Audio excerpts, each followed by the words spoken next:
think? Now, this is not a funny question. This is a serious question, but I believe that I think differently to certain people. Now, let me explain. That's not I'm better or I'm worse. I have an in-head voice. That's not that I hear voices. There's a voice that narrates my thought. Trust me on this one. There's a lot of people that, when they think, I don't quite understand how, because I can only talk to you from the way I think, but they don't have a voice that will talk you through. Take, for instance, like this. I'm thinking, how am I going to explain this without looking like a fucking nutter? So you see what I mean? And during the day, I'll be looking in the mirror and going, look at the fucking state of that car, shocking. You get it? But the voice is my voice, as you can hear, and that's how I hear it. So that, you know, when you're looking at something, you have a blank expression on your face and you're going, wanker. That's what I have. But I suppose as when you run through sarcastic moments or whatever, with the voice, you'll hear it and you think, well, actually it's not that funny, or it is that funny, or whatever. And you can be the judge of that. But having, or going through thought processes as, because there's a percentage of people that have what they call in-head voice. That's totally different from schizophrenic, all right? Schizophrenic people have unwanted voices that tell them to do bad things. My voice, in my head, imagines what that would be like. It tells me that would be a bad idea. And then the other one, this is killing. It's like you don't have two voices in your head going, kill him, no, don't kill him. You don't have any of that. I don't. I think schizophrenics, but I'm not entirely sure, but I can only talk to you from my point of view. But I don't have to have the radio on, because I'll be thinking all the way down to my next job about the different things in my life, what I've got to do forward, and all the rest of it. I've got a very picture-y mind, if you like. I can, when I dream in very, very vivid details, and I can tell you when I wake up in the morning about how I was dreaming, what I was dreaming about. Take for instance, last night I was working in a railway environment, setting up a safe system of work with my old boss, and for some strange reason he had long grey hair, and there was food being delivered and stuff like that. Very, very vivid. Pointless dream, obviously, but the other good thing is about having a very active mind is that a lot of the problems that you have during the day you're going to sleep on, and your mind will come up, not necessarily that night, but at some point very close to, will come up with the answers. Now, it occurred to me while I was thinking about this dream with the voice, that basically, you know the people that mutter, right? I'm guessing they're the people that don't have an in-head voice, but are just saying what they're thinking, and it bothers them, so they're talking it out. But they're too embarrassed to actually speak it out, because obviously if you start talking loudly to yourself, people will get a bit bothered. But they mutter. Now I know some autistics have to have a mutter, have the last word as well. But yeah, it's amazing how minds work. And I was thinking about this, because I was thinking, well, you're not average, because not everybody has a narrative voice in their head. There are other names for it. But anyway, but I thought, what's average? If every head's slightly different, then there can't be an average. There can only be more people that gravitate to one way than the other, but every one of them's different by certain increments. And the mind's one of those wonderful things that it can be the biggest gift to you or the worst punishing pain. I mean, anything that has the power to end itself and the host that it's in, that's the body, is the most powerful thing in the world. And obviously the most dangerous thing in the world. I mean, let's be honest, it was the greatest minds that came up with things like the atom bomb, which has been like the sword of Damocles hanging over many for many years. Isaac Newton and others like that, people that came up with all sorts of things that helped us. But there again, there were people who were thinkers that came up with best way to extract knowledge out of people through misery, torture, etc. And it's the mind that they go for when they want to torture you the most. During, say for instance, I mentioned against hay fever, during the Troubles, they used to fight techniques where they would spread you up against the wall in a distressed position. That was one of the techniques. The other one was hissing noises. People are sensitive to noise, but the other one was keeping you awake. And they've worked out that if you stay awake for X amount of days, you will die. Your brain needs its time to stop and rest. And anybody who understands, like I do, and like many of you do, the lack of sleep, will understand just how utterly miserable a lack of sleep can make you. Now, also on the flip side of that, somebody who's got the right amount of sleep and who's in a good space, their brain can be one of the biggest gifts. Now, I don't know how good your memory is, but I have not quite photographic for the past, but it's very good. I remember different people paired up with different vehicles. I remember the places we went to, rough sizes, music at the time, and I have this. This is going to be a bit weird to explain to you, but the way I pinpoint in what I call my filing is that, say for instance, I'm looking straight ahead. This is where I am on this datum line that I have. To the right of me is my history. To the left of me is what's in front, what I've got the future.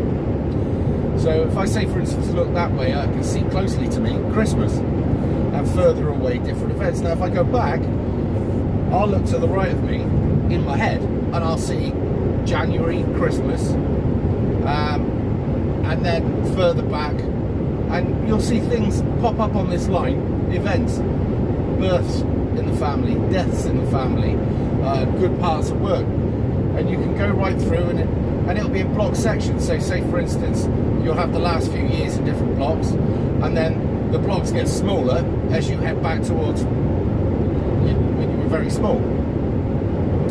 The things that would stand out to me, say for instance, 1982, the Falklands War, Diana getting married to sausage fingers, things that family weddings and stuff like that. My first car, day that I passed my test, day I wrote my mother's car off, which was incidentally the day I passed my test. Thursday did turn out to be a bad day for me. But yeah, all of these different things that I can. So when somebody says to me, what does this tune represent to you? And I'll listen to the tune, and then I'll have pictures come up in my head. So I'll say, I remember these vehicles were out at the time, I remember these people were in politics, and it's like a filing system. It's really interesting, which is why when you hear me talk on here, that I can pull out facts quite quickly. My mind is the biggest gift that I have, and yet, as I say, being bipolar, the most punishing thing. Bipolar, for instance, when you look at things from the downside of things, you'll want to revert back in, you'll want to stick with the history, you'll want to go through old music, and you can look at things in a negative, or from a negative connotation. When you're about even, you can look back at the miserable moments and think they were hard work, and look at when you're up moments where I think, well, they were equally hard work.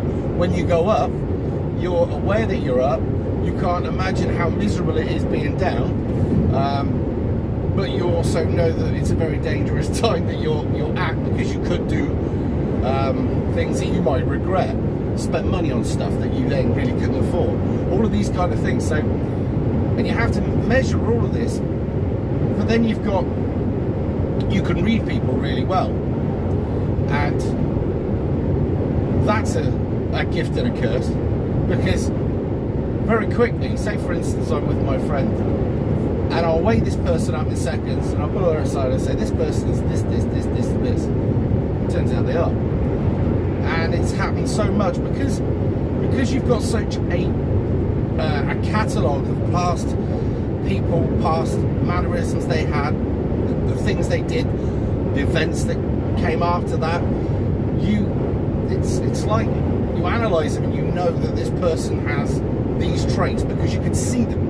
They give them off. And it's amazing. But it is a gift and a curse. And you can also tell body language. If you can learn body language, you can gain quite a lot from people. If you'll know a lot about body language, you'll know that I'm not the overconfident person that a lot of people think I am. You would see it.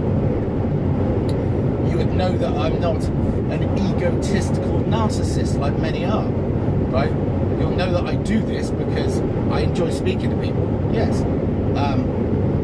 But you do, I mean, to be honest, I think a narcissist is somebody who would need everybody to blow the sunshine out of their arse, but it would probably be better going to an event with everybody wanting to come up to them and tell them how great they were and all the rest of it. The thought of going somewhere where everybody wants to come up to you and shake your hands is quite a daunting thing. Whereas I think your narcissist would thrive on it, would absolutely adore it. And this is why you get people who have been famous and now are on the back hill of their fame, wanting to do whatever it is to get them back in the limelight, and they will do whatever. You've only got to look at people like Madonna and some of the crazy shit she's done just to try and see if she can get back to that level of attention that she had once before. It is literally a drug to them. By the way, this is an absolutely beautiful day. I don't know if you can see the sunshine pouring through that rear window. It's a bit dirty, that window. I did jet wash it. Incidentally, we're going into a total dust bowl. And it's the only thing that you've got to have lights on in scorching sun because you can't see the vehicle in front and they can't see you. But yeah, going back to the brain, what else can I tell you? The brain remembers the things it wants and really just doesn't remember other stuff. I mean, there are times that it doesn't remember the things you want, like daughter's birthday. I wasn't very good with that. I thought it was the 28th, and then I thought it was the 30th, and it's the 29th, but whatever. She didn't mind. I have to be continually reminded about things that just, for me, it might be important to somebody else, but to me it's just not. And there it is. But you've got so much going on in that mind. I'll give you some idea. While I'm driving along, obviously I'm looking at that Mercedes truck next to me and thinking everything legit about it, the car's overtaken, I've got a car coming up in the mirror back there, which you're using in your side view, right? But you're also thinking about what sort of day you're going to be having at the same time. I've got a tune usually going on in my head. And what I've usually got is about at least 5 or 6 thoughts going on at the same time. Some of you may not, right? But I took acid once. That was an interesting tale, I can tell you that. You have these reoccurring dreams in your life where there's no answer to it, or reoccurring thoughts, whatever, if you want. No answers to it. It's like an open question. And I remember I'd been out during the day in my hometown drinking Stella. Then I got picked up by people that I knew and taken to an illegal party while I was given ecstasy and bass and speed. This was many years ago, before my daughter was born, and that was all good. And then somebody gave me laughing gas. While you're off your face on pills, laughing gas, that's something else, that is. Your legs go from underneath you, but it's just, you can't stop laughing, it's what it is. But then somebody said to me at the end of the night, well, it was about 6 o'clock in the morning, sunny morning like this, sat on a beach in the middle of nowhere. How fucked do you want to get? I went, yeah, really fucked. So they gave me an acid tab. That was interesting. Started coming up on that. And then all of a sudden, it was like this curtain went down in the back of your head. And all of these thoughts that you couldn't get the answers to, you got the answers to. It was amazing. And then you were processing 5 thoughts, 6 thoughts. And then it got to the point where I think I was like trying to run 10 different thoughts at the time. At that point, I started getting worried. I thought, you might have overcooked it here, Rev.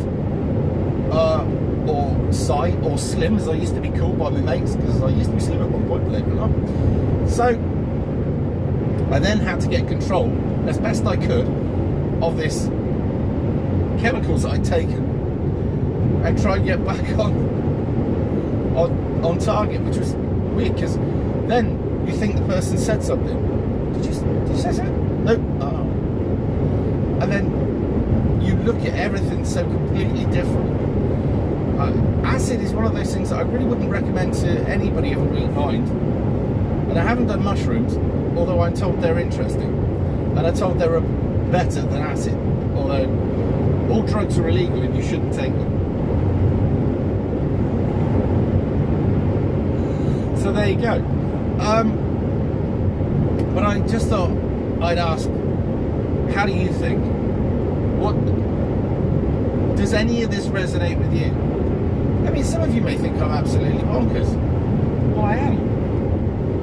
But how many other fuckers out there are absolutely mental? And what is mental? I mean, let's be honest. The norm these days is to not think. Can you imagine that? And that leads me on to another thought. I have a conscience, and my conscience is really, really harsh on me. So I'm thinking, do you know, I could just cut in there, and then that voice in my head goes like this. Would you like it if somebody did it to you? No, of course you wouldn't, you see. But all the time the voice is in my head about the narration voice, my voice, because it's my voice you can hear, and it is my voice that I can hear. But it's the one that, say for instance, you've got a mate who has a missus who's looking at you a bit funny. The voice in your head's going, morning dear Rev, this is bad, this is going to end badly, don't do this. I know she's good, yes she is cute, I get that, but just don't do it please, right? And your conscience, your decency's going, well, you wouldn't like it done to you, would you? It's not right. And your conscience is going, might upset him, and God knows. Then the curious side, but I bet she's a good fuck, and yes, she may be. And all of these thoughts are going around your head while you're looking at this woman who's flirting with you, and then your self-preservation taps you on the shoulder and goes, let's get a drink and walk away from the situation. And that's how the thought process works, and it's happening in real time or faster. And I don't know if this is any interest to you, working out how somebody else's head works, but to think that there are some people that just don't have much going on upstairs, how boring is that? I mean, that must be why they need to listen to the radio all the time, because they need to break the deadlock, the silence, whatever. I find that I don't get lonely that much driving because I've got so much to think about. And you could also, if you've got a lot to think about and you're comfortable with your own peace and quiet, when you get somebody annoying you, because that's what they'll do. Did you see EastEnders last night? No, I didn't. Well, don't you watch it? Head voices going, no, I sooner fucking kill myself.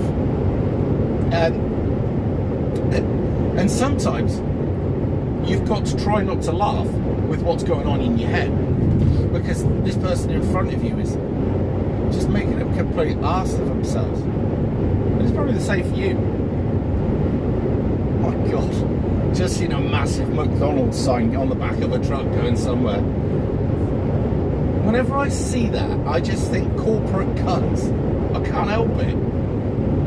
Do you know, I digress here. The other day, I had nothing to eat and I was absolutely fucking starving. I was getting to the point of being angry. So I was led to the evil that is McDonald's. And I regretted that all day. It was like eating something concrete that your gut just couldn't get to grips with. And all day long, your head's going, are you happy now? You're telling all these people not to go and eat that shit. You went and ate that shit and look what it's done. Don't you feel a twat? And inside my head again, I'm going, well, I was fucking hungry. I was going to end up fucking killing somebody. And at the same time, the voice is going, that probably would have been better with the way you're feeling right now. No, sort of thing. Do you know what I mean? It's like that. Oh.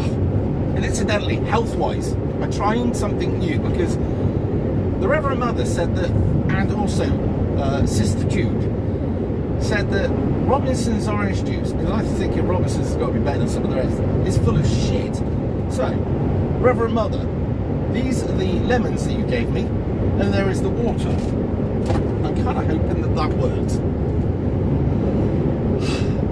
Anyway, what are you doing this weekend? I might be visited by Callum. Most of you know Callum, he needs no introduction. This is the one that goes wandering into a war zone and takes the piss out of the Taliban. Yes, the psychotic lunatic has decided that it wants to grace my presence and have a Chinese. So that looks like Saturday night.